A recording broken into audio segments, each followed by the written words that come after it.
오늘의 말씀은 로마서 15장 12절에서 13절입니다.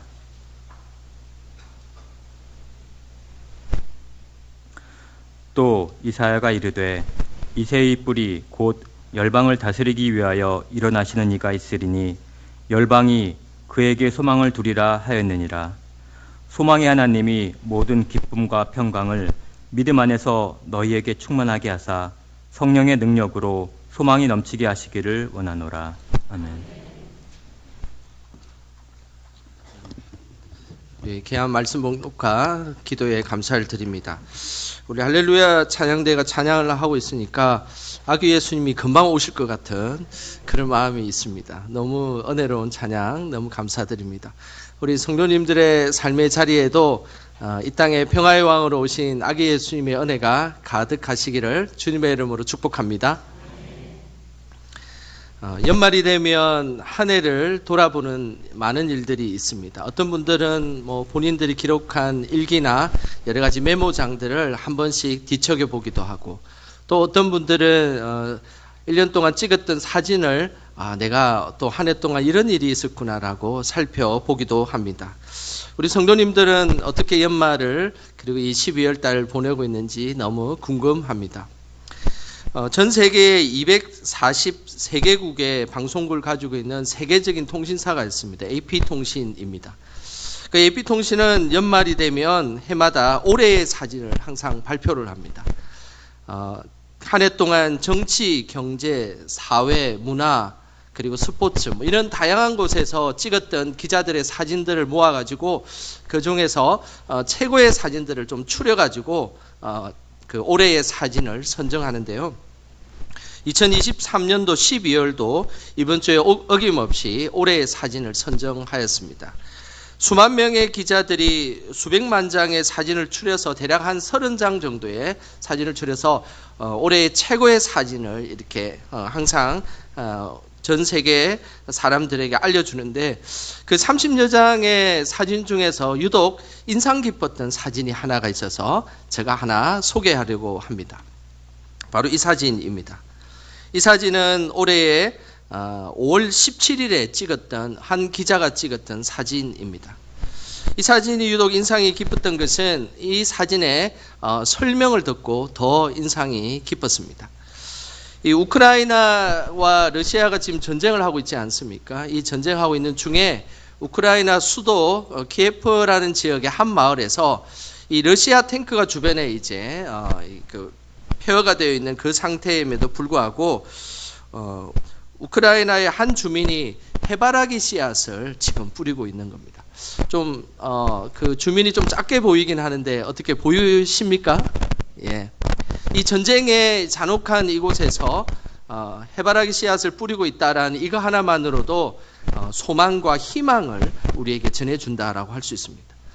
우리의 삶에 전쟁과 같은 여러 많은 일들이 있을 수 있습니다. 복잡하고, 그리고 우리가 원치 않는, 예기치 않는 일들이 있을 수 있고, 그리고 또 여러 가지 일들을 통하여서 우리가 살아가는데 힘든 일이 있을지라도 그 속에서 소망의 씨앗을 우리가 뿌릴 수만 있다면 그의 인생은 정말 행복한 인생이지 않겠나, 그런 생각을 해봅니다. 그래서 이 사진을 보는데 한동안 저도 이 사진을 멍하니 이렇게 보면서 참 멋진 사진이구나. 이 전쟁의 폐허 속에서도 이 씨앗을 뿌릴 수 있다는 것, 그것은 참 우리에게 참된 소망을 주는 것이구나라는 것을 한번 생각해 보았습니다. 우리 성도님들의 삶의 자리에도 어떤 순간에도 무슨 일이 있을지라도 이 소망의 씨앗만큼은 항상 뿌리시기를 주님의 이름으로 축복합니다.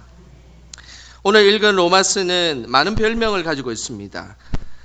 성경이 다이아몬드 반지라고 하면 로마서는 다이아몬드다라고 이야기하는 그런 성경입니다. 뿐만 아니라 복음의 진수를 알려주기도 하고 기독교 신앙의 핵심을 전해주는 책이다라고 이야기합니다. 이렇게 로마서는 칭송을 받고 있는데, 이 귀중한 로마서의 말씀의 마무리, 최종 결론은 어떤 결론을 내리고 있을까요? 오늘 본문의 말씀이 바로 로마서의 최종 결론의 말씀입니다. 로마서는 16장까지 되어 있지만은 16장은 다른 이제 서신서의 인사나 소개로 되어 있고 실제적인 신학의 마무리는 오늘 읽었던 로마서 15장에 그 내용이 나오는데 그 마지막 결론의 말씀인 12절 말씀 우리 같이 함께 읽어 보겠습니다. 또 이사야가 이르되 이새의 뿌리 곧 열방을 다스리기 위하여 일어나시는 이가 있으리니 열방이 그에게 소망을 두리라 하였느니라. 이 기독교 복음의 가장 마지막이었던 이 결론의 말씀은 누구를 향해서 결론이 치닫고 있습니까? 그것은 바로 예수 그리스도이십니다. 모든 구원과 믿음은 오직 예수님에게 초점을 맞춰야 된다라고 고백하면서 오늘 로마서는 마무리되고 있습니다. 그러면서 이새의 뿌리, 이 이새의 뿌리는 다윗을 의미하는데 이 다윗의 혈통을 통하여서 열방을 다스리기 위하여 일어나시는 이가 있는데 그 열방이 모두 그에게 소망을 둔다는 것입니다. 그는 바로 예수 그리스도이십니다. 그래서 예수 그리스도에게 모든 열방이 소망을 두며 하나님 앞에 나아간다라고 오늘 말씀하고 있는 것입니다. 우리 예수님은 인류의 소망이십니다.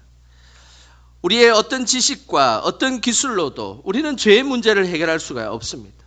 많은 지식과 기술들이 너무나 많이 빠르게 발달하지만 그리고 새로운 인공지능이 만들어지고 또 많은 복잡한 많은 기술들이 우리에게 찾아오지만 죄의 문제를 해결할 수는 없습니다.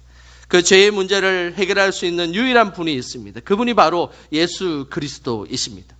그렇기 때문에 죄의 문제로 파생되는 인류의 모든 이 복잡한 문제들의 대안과 희망은 누구에 있겠습니까? 그것은 바로 예수 그리스도에 있다라는 사실입니다.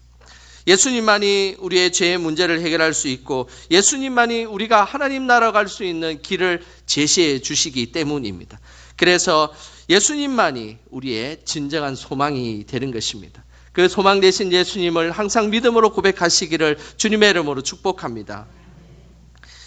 이스라엘에게는 소망이 필요했습니다. 특별히 이 로마서에 인용되는 이사야 시대는 그야말로 어디에도 소망을 두기 힘들어하는 시대였습니다. 이사야 시대의 그 이스라엘 백성들에게는 너무나 큰 위험이 있었습니다. 그 위험은 바로 아수르에 대한 위험이었습니다. 세계 최강국이었던 이 아수르가 언제라도 이스라엘을 쳐들어올 것 같은 공포에 사로잡히게 있었던 그 시절이 바로 이스라엘이 있었던 시기입니다. 이스라엘은 아수르로부터 침략을 당하지 않는 것이 그들의 소망이었습니다. 그래서 혹시나 아수르로부터 지켜줄 수 있는 그 옆에 또 다른 강대국인 애굽이 우리를 좀 도와주면 좋겠다라는 그런 작은 희망을 갖고 있었습니다. 그래서 아수르가 쳐들어오기 전에 이 애굽과 더 친해져서 애굽을 통하여서 이 아수르를 막을 수 있을 것이다라고 생각을 했던 것입니다. 그런데 애굽도 안정된 그런 어떤 세상에 안정감을 주지 못했습니다. 그 당시에 애굽도 정치적으로 많은 혼란기를 겪으면서 쿠데타가 일어나고 애굽도 힘을 발휘하지 못했습니다. 이런 혼란기에 이스라엘 왕들은 어떻게 이 난국을 헤쳐나가야 될지 모르는 시절이었습니다. 그런데 기도의 사람이었던 이사야는 하나님 앞에 깊은 기도의 시간을 갖습니다. 하나님, 이렇게 복잡하고 이렇게 강대국이 우리를 쳐들어오려고 하고 우리는 아무 힘이 없는 이 연약한 이스라엘을 어떻게 하면 좋겠습니까? 깊은 기도를 통해서 오늘 하나님께서 이사야에게 준 것이 있었습니다. 그것은 세상에 소망을 두지 말라는 것입니다. 영원히 변하지 않는 하나님에게만 소망을 두는 자, 그 자가 바로 승리하게 될 것임을 우리에게 말씀하고 있는 것입니다. 강대국인 아수르도 애굽도 그리고 다시 실형으로 치솟고 있는 그 강대국 바벨론도 영원한 것은 아무 곳에도 없습니다. 역사 속에 그냥 사라지는 그냥 한 나라일 뿐입니다. 그런데 분명히 영원히 사라지지 않는 것이 있다는 것입니다. 그것이 바로 하나님이며 예수 그리스도라는 사실입니다. 우리의 믿음은 영원한 것에 소망을 두어서는 안 됩니다. 우리는 물질이 우리에게 매우 중요한 도구이기 때문에 잘 활용하고 잘 사용해야 합니다. 그러나 물질은 우리의 소망이 될 수 없습니다. 건강은 매우 중요한 일이어서 우리는 너무너무 잘 관리해야 합니다. 그래서 건강할수록 우리가 더 많은 일들을 행할 수 있지 않습니까? 그렇지만 건강은 우리에게 소망이 될 수는 없습니다.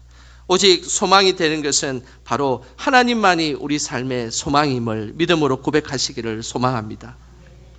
세상에 어디에도 소망 둘 곳이 없다는 것을 잘 알고 있었던 또 다른 믿음의 사람이 있습니다. 그는 바로 다윗입니다. 다윗은 오늘 시편 146편 5절에 다시 이런 고백을 하고 있습니다. 우리 화면을 보시면서 함께 읽어보겠습니다. 야곱의 하나님을 자기의 도움으로 삼으며 여호와 자기 하나님에게 자기의 소망을 두는 자는 복이 있도다. 다윗은 고백하기를 하나님에게 소망을 두는 자는 복이 있을 것이다 라고 고백하고 있습니다. 하나님에게 소망을 두는 자. 세상에 많은 그 변화된 것에 소망을 두고 거기에 희망을 두다가 어느 순간 덜컥 그 희망이 사라지는 경우들을 보게 됩니다. 그 기반은 영원할 것 같아서 그 기반에 투자하고 많은 것들을 의지했지만 오히려 세상의 여러 가지 풍조로 인하여서 그 기반은 흔들릴 때가 있습니다. 그런데 오늘 다윗은 세상의 그 흔들리는 기반에 우리가 목매이는 존재가 아니라 하나님 앞에 우리가 소망을 둘 때 그 사람은 참된 복이 있을 것이다 라고 믿음으로 고백하고 있는 것입니다. 여기에서 이 소망이라는 이 단어는 히브리어로 세베르라는 단어를 씁니다. 이 세베르라는 이 단어는 소망이라는 뜻도 있지만은 양식과 그리고 곡식을 의미합니다. 창세기 42장 2절에 보면 이 내용이 나오는데 창세기 42장 2절 전반부를 한번 읽어보겠습니다. 야곱이 또 이르되 내가 들은즉 저 애굽에 곡식이 있다 하니, 오늘 이 곡식은 세베르, 이 소망에 관련된 단어를 말씀하고 있습니다. 이 세베르라는 이 단어는 왜 곡식과 양식이라는 또 다른 그런 소망과 다른 의미로 우리에게 말씀하고 있을까요? 그 이유는 당시에 곡식이라는 것은 그들에게 소망이었기 때문입니다. 그 곡식이 없으면 미래를 살아갈 수 없었기 때문입니다. 야곱의 가족에게 양식은 단순히 허기를 해결하기 위한 것뿐만 아니라 내일의 소망이 되었던 것입니다. 그래서 이 소망이라는 단어는 양식과 그리고 곡식이라는 단어와 동시에 그 의미가 같이 있다는 것입니다. 결국 하나님께 소망을 두는 자는 영원한 하늘 양식을 얻을 수 있기에 복된 삶을 누릴 수 있는 것입니다. 우리의 양식은 사라질 수 있습니다. 우리의 양식은 없어질 수 있습니다. 그러나 영원한 하늘 양식은 결코 없어지지 않습니다. 그래서 우리가 그 하늘 양식을 의지하며 소망을 두는 자는 참된 복을 누리며 이 땅을 살아갈 것이다 라고 말씀하고 있는 것입니다. 우리 모두가 영원한 하늘 양식이 되어주시는 하나님에게만 소망을 두시기를 주님의 이름으로 축복합니다. 매년 성탄절이 되면 흑인들이 잘 부르는 찬양이 한 곡 있습니다. 그 찬양은 쿰바야라는 찬양입니다. 미국에 끌려간 아프리카 노예 중에서 믿음을 가지고 있었던 노예들이 있었습니다. 이들은 미국에 끌려가서 고달픈 그 노예 생활을 하는 중에 굶주리고 그리고 많은 억울함을 당할 때마다 쿰바야라는 찬양을 하면서 그들은 위로를 받았습니다. 그들은 아프리카 노예로 지내면서 미국의 주인들을 잘 모시고 살아가는 중에 어느 날 미국의 자기 주인들이 교회에 가는 모습을 보고 그리고 함께 같이 갔습니다. 그리고 자기 주인들을 모시고 교회에 매주 참여하였습니다. 그런데 중요한 것은 그 백인들은 예배당 안으로 들어갈 수 있었지만 그 노예들은 예배당 안으로 들어갈 수가 없었습니다. 그냥 예배당에 들려오는 찬송에 귀를 기울이며 오늘은 무슨 찬양을 할까, 무슨 말씀을 전할까 믿음이 있었던 그 흑인들은 그냥 그 예배당 밖에서 귀를 기울이며 그렇게 지냈던 세월이 있었습니다. 백인들이 부르는 찬양이 무슨 가사인지도 모르고 그냥 흥얼거리며 따라했던 노래가 바로 쿰바야라는 찬양입니다. 쿰바야라는 이 찬양은 미국 찬양 중에 Come by here이라는 이 유명한 찬양을 따라한 것이었습니다. 백인들이 Come by here, Come by here 이렇게 Come by here 이렇게 부르고 있으니까 그것이 영어를 잘 몰랐던 노예들에게는 쿰바야, 쿰바야 이렇게 들린 겁니다. 그러면서 쿰바야, 쿰바야 이렇게 부르면서 예수님에 대한 그 소망의 가사를 붙여서 그들이 찬양을 했던 것입니다. 이 쿰바야라는 찬양의 가사를 제가 한번 읽어드리도록 하겠습니다. 실제 이 노래는 여기 오소서 내 주여라는 곡이었는데 이 흑인 노예들이 쿰바야라고 이름을 바꾸어 가지고 불렀던 찬양입니다. 가사는 이렇습니다. 누군가 노래하고 있어요. 나의 주님 이곳에 오소서. 누군가 기도하고 있어요. 나의 주님 이곳에 오소서. 더 이상 전쟁이 없게 해주세요. 나의 주님 이곳에 오소서. 갈라진 땅에 오소서. 평화를 위해 오소서. 오 주여 오소서. 가사의 내용은 매우 간단합니다. 가사의 내용은 다른 것이 아니라 나의 주님이 이곳에 오시라는 그런 소망의 찬양입니다. 흑인들은 이 쿰바야라는 찬양을 부르면서 비록 예배당에 들어갈 수는 없었지만 그러나 밖에서 하나님을 찬양하며 그런 세월을 보냈습니다. 그리고 힘들고하고 어려워하는 가족들과 주변 사람들에게 이 쿰바야라는 찬양을 알려주면서 그래도 예수님이 오시면 이 문제들을 다 해결해 주실 거야. 너희들이 희망 잃지 말고 소망을 가지고 살아라라고 하면서 쿰바야라는 이 찬양을 그렇게 고달프고 힘든 그들의 삶에 엎조리며 나아갔던 것입니다. 이 믿음 좋았던 흑인들은 여전히 지금도 이 대림절이 되고 그리고 중요한 행사가 있으면 쿰바야라는 찬양을 하면서 지난 세월 힘들었던 세월이었지만 하나님 앞에 소망을 두며 살아갔던 그 아름다운 추억들을 떠올리며 그들은 용기와 힘을 얻었다는 사실입니다. 우리 성도님들의 삶에 여러 가지 힘든 일들이 있을 것이라 생각합니다. 그리고 그 힘든 일이 실제로 있는 분들이 많이 계십니다. 그런데 오늘 하나님께 소망을 두시길 바랍니다. 세상 것을 의지할 때마다 실망하기도 하고 세상 것을 의지할 때마다 우리는 자존심이 상할 때가 많습니다. 그리고 또 많은 세상의 것을 보고 살아갈 때마다 그것이 해결될 수 없는 일들을 우리는 막연하게 그것을 의지하고 살아갈 수 있지는 않은지요. 오늘 하나님께 우리는 믿음을 고백하시길 바랍니다. 세상에 어떤 것도 소망을 두지 말고 하나님께만 소망을 두며 넉넉히 살아가시기를 주님의 이름으로 축복합니다. 하나님에게만 소망을 두는 자에게 하나님은 매우 중요한 두 가지의 축복을 허락하셨습니다. 그 축복의 내용이 13절에 나옵니다. 우리 13절 말씀 같이 함께 읽어보겠습니다. 소망의 하나님이 모든 기쁨과 평강을 믿음 안에서 너희에게 충만하게 하사 성령의 능력으로 소망이 넘치게 하시기를 원하노라. 오늘 소망의 하나님이 그 하나님을 믿음으로 고백하는 자에게 주시는 축복은 두 가지입니다. 하나는 기쁨과 평강입니다.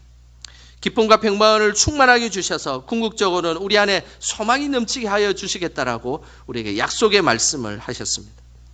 소망의 하나님이 주시는 그 첫 번째 축복은 기쁨입니다. 이 기쁨이라는 이 단어는 헬라어로 카라라는 단어를 쓰는데 이 카라는 그냥 마음속에 나오는 그냥 단순한 기쁨이 아닙니다.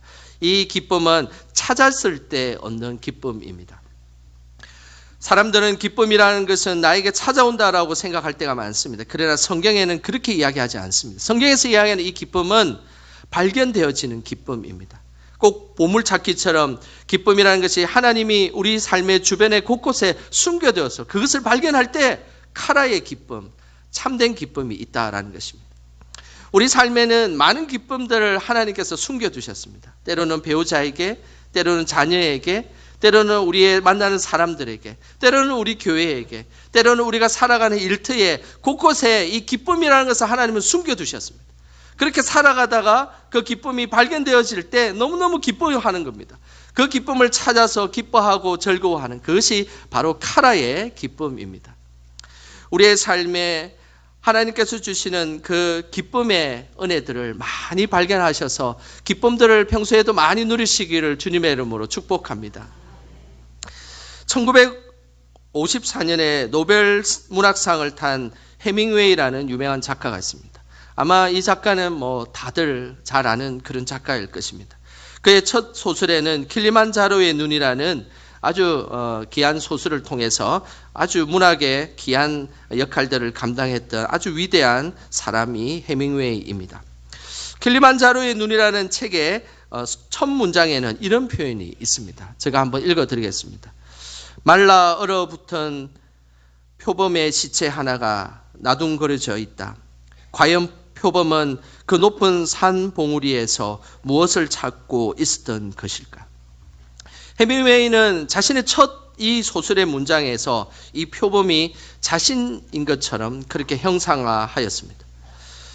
해밍웨이는 즐거움과 기쁨을 찾아다니며 한평생 지냈기 때문입니다.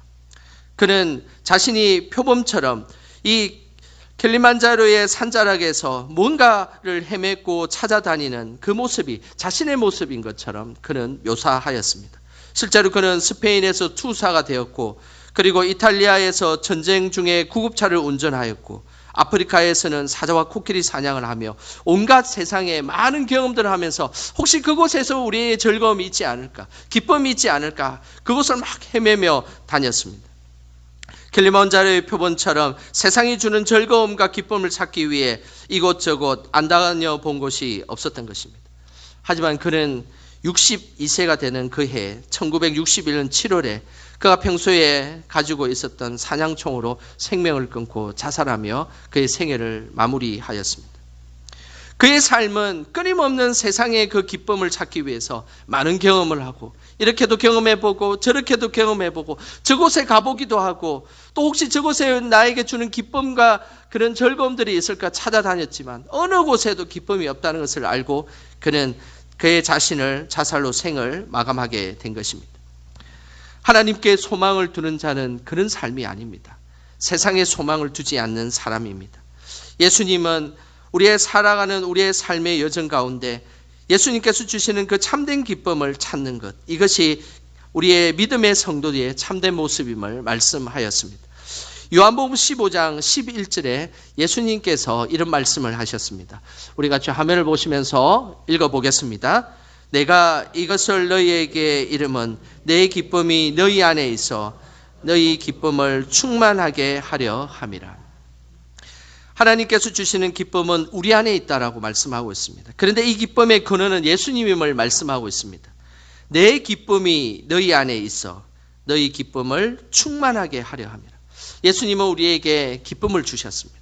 참된 기쁨을 주셨고, 그 기쁨을 발견할 때 우리 안에 세상이 줄 수 없는 그 기쁨의 은혜를 누리게 된다라고 말씀하고 있는 것입니다. 요한복음 15장 11절은 포도나무 비유의 맥락에 의해서 선포된 말씀입니다. 우리가 참 포도나무이신 예수님에게 딱 이렇게 달라붙어 있으면 가진 우리는 나중에 그곳에서 맺혀지는 열매가 있는데, 그 열매가 바로 희락의 열매며 기쁨의 열매인 것입니다.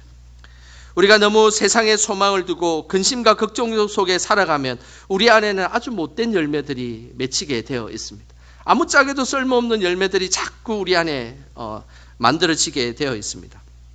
혹시 우리 성도님들의 삶에 잘못되고 못된 열매들이 자꾸만 우리 안에 쌓이고 있지는 않습니까? 그것은 가지치기를 하여서 다 없애시기를 바랍니다. 하나님께서 원하시는 것은 하나님께서 주시는 그 참된 기쁨을 통해서 아름다운 기쁨의 그 열매들을 많이 맺어서 그 기쁨의 열매를 다른 사람들에게 전하고, 그리고 그것을 통하여서 기쁨의 공동체를 만들기를 원하는 것, 이것이 하나님의 뜻입니다. 저는 우리 영광교회 성도님들의 가정과 교회에 기쁨의 열매들이 가득하시기를 주님의 이름으로 축복합니다. 하나님께만 소망을 두는 자에게 주시는 또 다른 축복이 있습니다. 그것은 평강입니다. 하나님은 우리가 평강을 누리며 살기를 원하십니다. 여기에서 이 평강이라는 이 단어는 헬라어로 에이레네라는 단어를 씁니다. 이 에이레네는 단순한 마음의 평강을 말하는 것이 아닙니다. 그냥 평소에 그냥 너무 기분이 좋아서 나는 오늘 마음이 편안하다, 이것은 에이레네가 이야기하는 평강이 아닙니다. 에이레네의 평강은 치열한 전투 속에서 잠시 휴전을 맞이하였을 때 찾아오는 평강입니다.